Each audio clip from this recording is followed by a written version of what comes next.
After 9 months, here's a sequel to episode number 2, how deeply engineers are adopting AI in large software teams. Except now, I think it's time we changed what it means to be a software team altogether.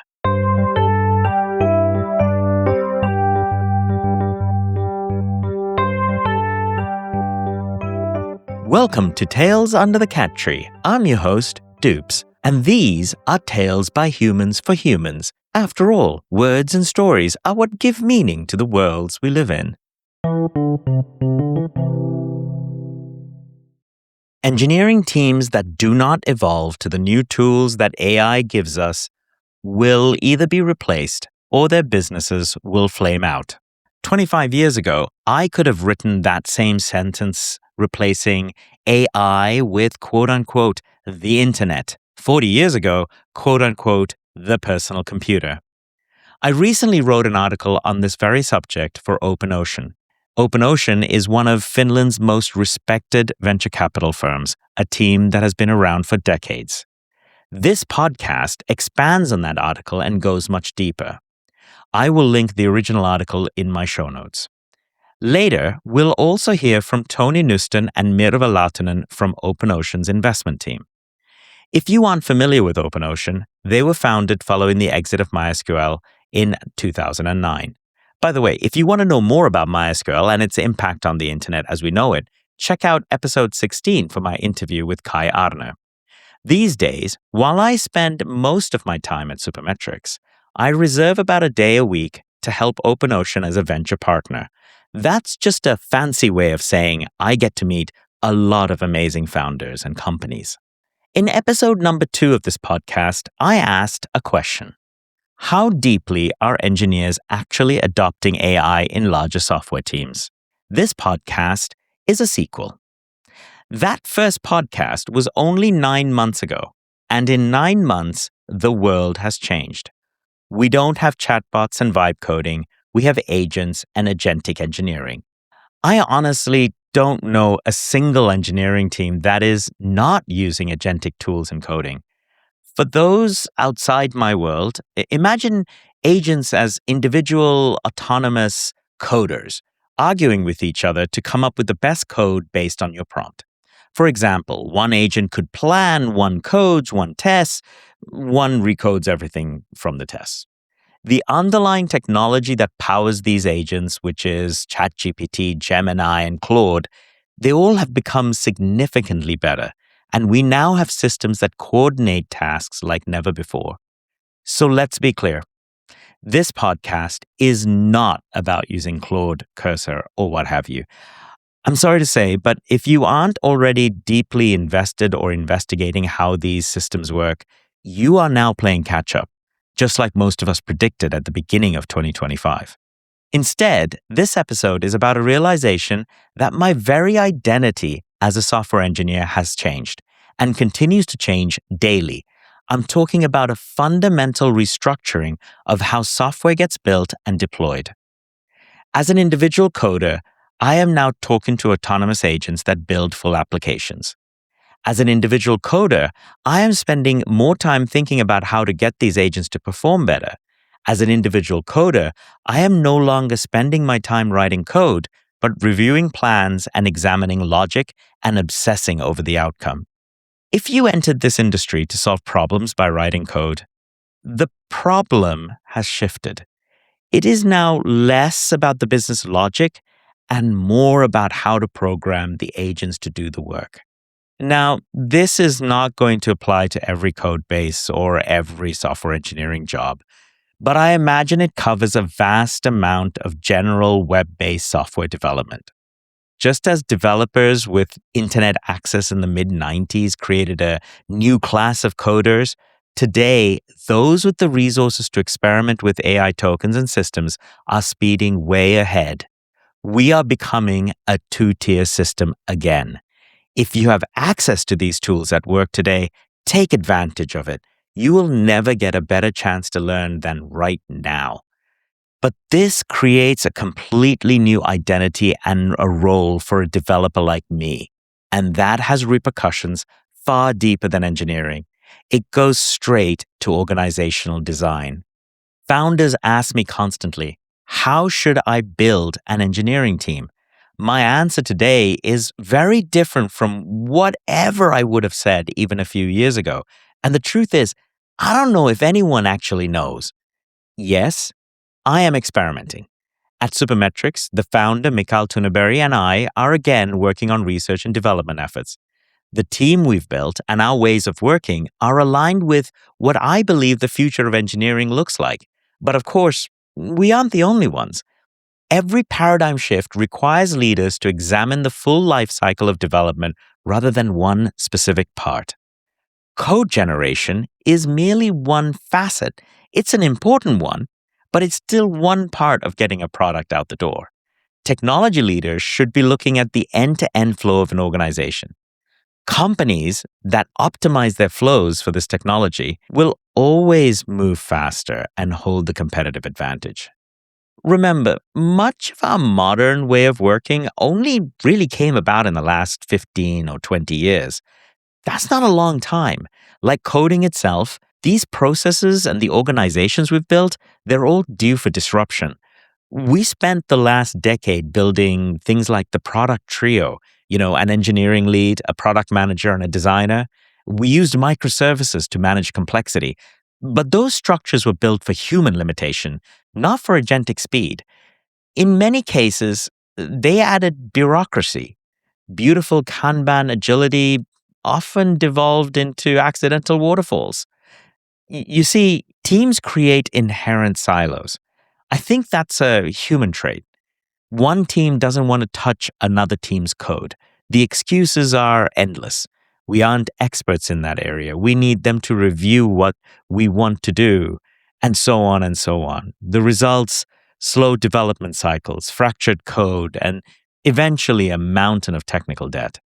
Then enters today a disruptive force, something like, agentic coding.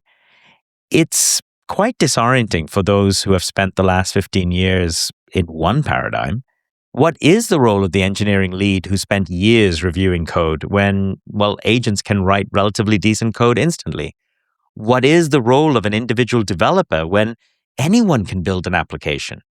What is the role of the product manager who spends their time describing work when agents can dig through tickets and customer data to inform developers what needs to be done? Are these even the roles we should be hiring for anymore? How do we improve security and safety in a world where anyone can code a company into disaster? If code is written by autonomous agents, who owns the code? What happens to the beautiful silo?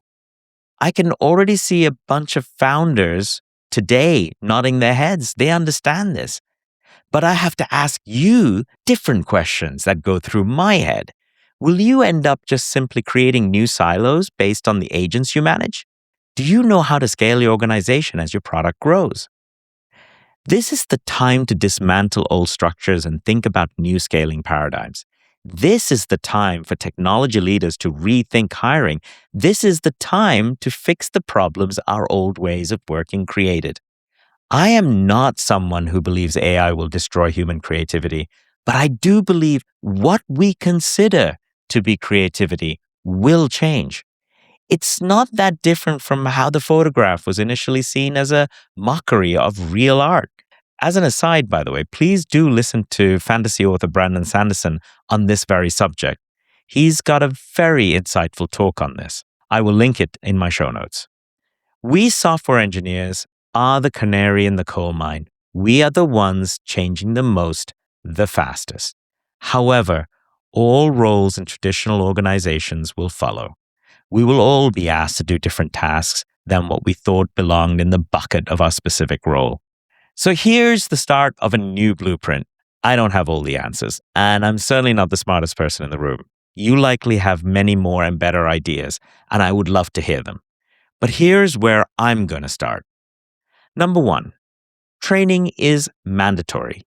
Staff need to experience the ups and downs of managing fleets of agents. Those who excel at these skills will become extremely valuable. If your management isn't training you, take the initiative right now. Do not sit on the sidelines of this transformation. Second, code for AI readability. In engineering, set up code to be read by AIs like Claude. You will likely need to engineer systems that help agents figure out legacy code.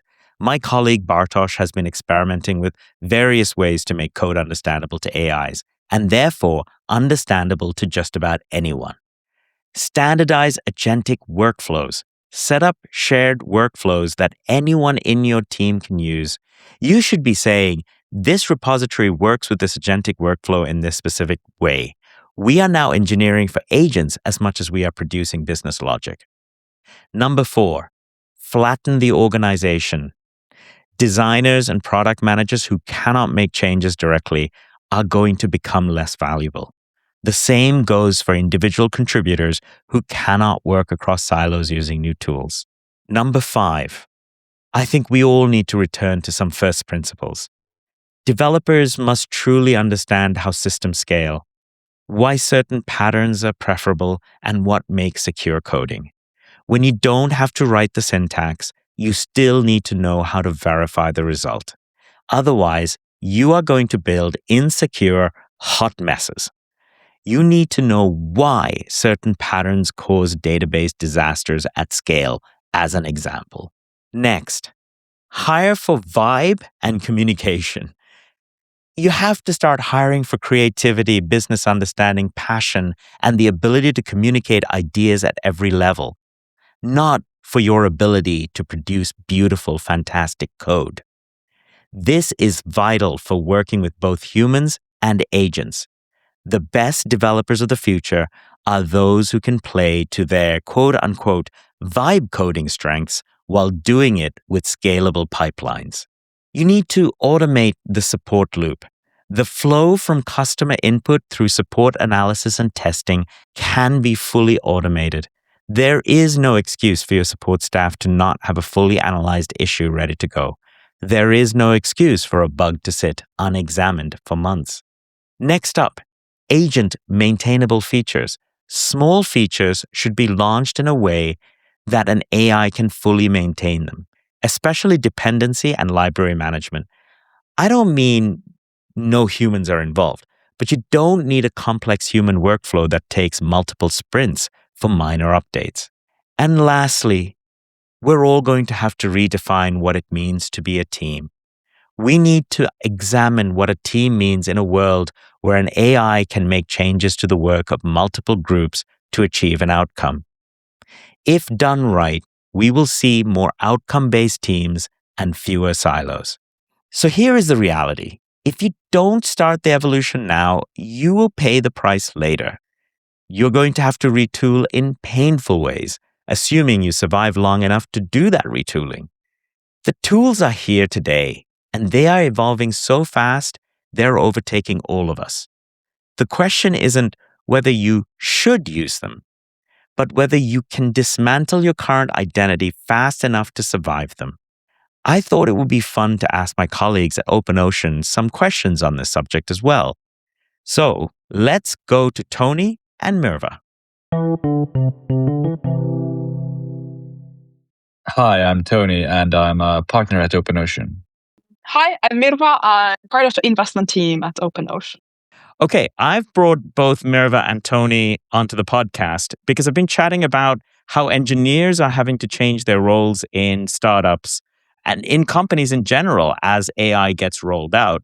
And what I wanted to know from my colleagues at OpenOcean, considering the fact that they see so many portfolio companies and they see so many startups that pitch to us, how are you seeing AI changing the roles that people play in the organizations today? Well, I think it goes much beyond just engineering, of course. It kind of postpones hires is one obvious thing. It's maybe not like mass layoffs, even though we've seen a little bit of layoffs in some areas, but it's also, when do you need your first legal hire in a growing company? That date is not the same today as it was 3 years ago. And you can see similar things across the company in different roles. Our back office person Raul is becoming a bit of an N8N champion, finding automations here and there. So we can't replace humans in every task, but we can certainly automate a lot of things that were not automatable a few years ago, and it's quite startling even and cool. I think the most interesting part is also being able to compare the new kind of AI native organizations to existing organizations. It's quite much easier to set up a new organization where the AI is the standard and it's the go-to solution for most of the problems compared to having a bunch of people working on the workflow and then try to navigate both the AI transformation as well as those people who are executing the job. So from a high level, that makes sense. So on the one hand, the startups aren't hiring as many people. Many positions are getting automated.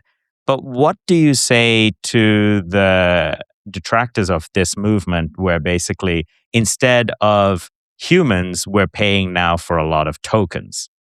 Is it a 1-to-1 ratio, do you think?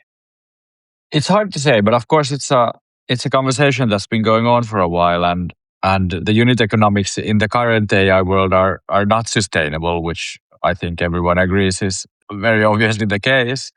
I mean, we have companies like OpenAI selling tokens with a negative gross margin to companies like Lovable who are selling them onwards also with a negative gross margin. And the only one making money is Jensen Huang. At the same time, we've seen massive leaps in efficiency.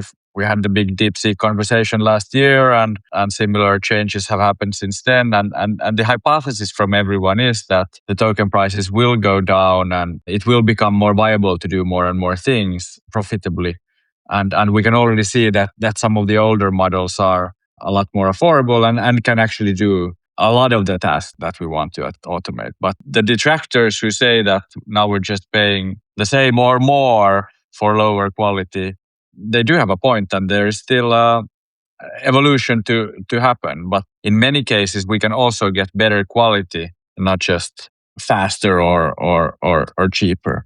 Yeah, I think one of the point is that maybe the economics comparing human labor and the tokens might be on bar right now, but there's much more room to improve the token price compared to the human labor price. So I'm quite optimistic on the advancements we're going to see in the next 10 years, not to say that there's a lot of room to still work on that. The second part is exactly how AI is not only replacing human work, but it's more of augmenting the work. So it's not solely about replacing human work, but how we can make those humans actually much more effective. We haven't really solved all of the problems yet, and there's a lot to be done over the next few years and into the decades, I suppose, as business evolves. But can I ask a frank question from both of you? Has your role changed in this new world already? Because if we're saying that engineers' roles are changing and other places in business are changing, then by pure extension, then our roles in venture capital must also be changing.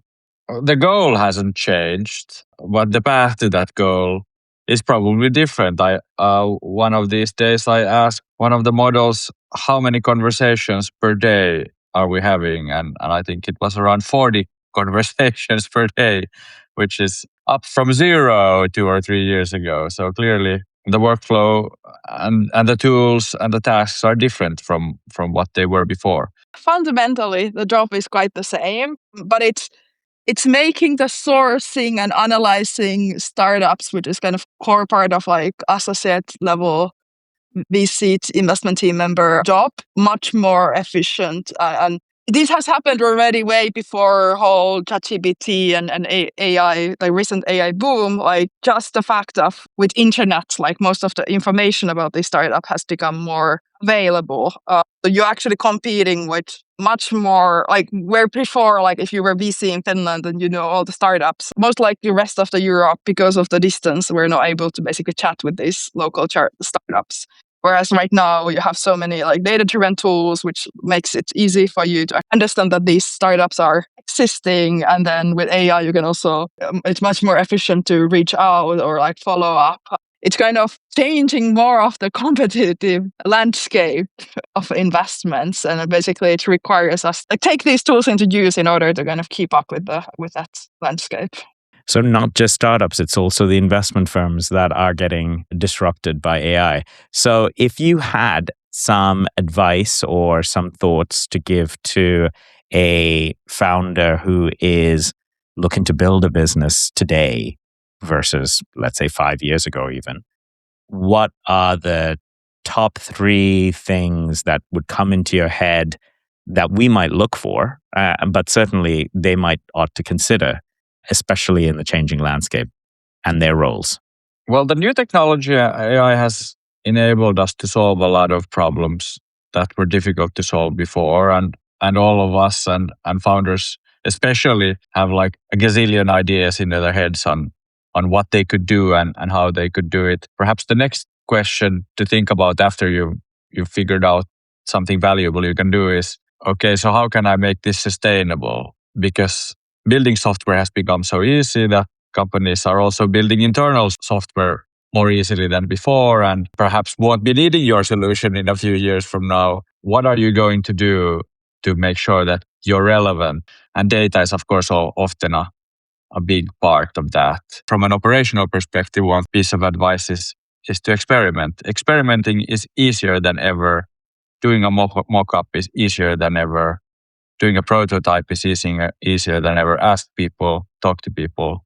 I think the first thing what I would be looking for is that if you are building a product, anyway, there is a potential that AI is like transforming that market or transforming that product. You need to have a convincing pitch how you are part of that transformation. Is it you're able to automate some work that previously was really manual, or like AI is enabling this new business model like website or apps for agents?